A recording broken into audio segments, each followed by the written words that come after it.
Tokuchingamidzai zvizvarwa zvenyika yeZimbabwe, zvizukuru zvatovera zviri kumativi mana enyika yeZimbabwe yakatekeshera kubva kumavirira, kumaodzanyemba, kumadokero nekumabuda zuva. Right. Tiri kuno kumavirira, kunovirira zuva reZimbabwe, kunyika yeWage. Right. Tiri kupemberera nekuungana kwevanhu vakatikuta pano vari kubva kumandudzi nemandudzi akabata Zimbabwe. Zimbabwe inyika yakabatana, ine vanhu vanoziva gwara ravari kufamba naro. Tinoziva kuti nyika kana vanhu vasina tsika vakafanana nemuti usina midzi.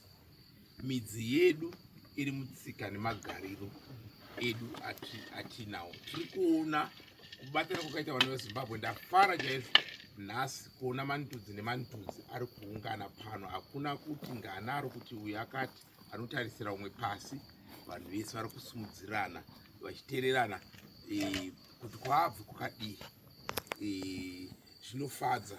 Todayira kuti imhodzi yakanaka yadyarwa pano nhasi uno. Mhodzi inotarisira kuti inofanira kukura kuita zimuti rakasimba kunge mubhaubhabu wekubumbuzi. Kubumbuzi here? Yes. Kubumbuzi ndokune mabhaubhabu akakunda akasimba simba. Ndozvazvinofanira kuita. So tiri kuona kuti ramangwana rakanaka, ramangwana rakajeka.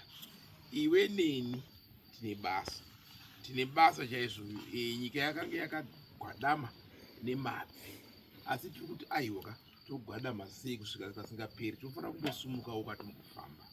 Zvino vana veZimbabwe vari kuungana kuti tombosiyana kupesana kwakatakaita kwekusiyana mitauro kwedu, timbobatana pamwe chete, timbodhonza takanangana nechinhu chimwe chete. Tinoona nyika ichisumukira. Ndafara vachitaura vabvakezi, vamwe vari kutaura kuti zveplum tree, vamwe vari kutaura zvemakorekore. Kune makorekore ari pano manhasi uno. Kune vabva manyika vatibata kumanika bridge vari pano vativhurira nemunamato. Ndafara kwazvo. Manyika vari pano. Mavhenda ati taona pano, mandevere taona pano, matonga tadzidza zvakawanda. Saka tinotenda malozi tatendazve, manambeni tatenda, fanana kunema here makalanga tatenda zvakare. So tinoti vanhu ngatirambe tichidyara mhodzi yekubatana, tisumudze magariro edu evanhu matema, tidzoke mutsika dzedu, tisatarisirane vanhu pasi, tisumudzirane kana chikwanisa. Ndibatsirewo timboombera, timbokanda maoko. Vanhu wee, maoko mudenga, muriro nemuridzo.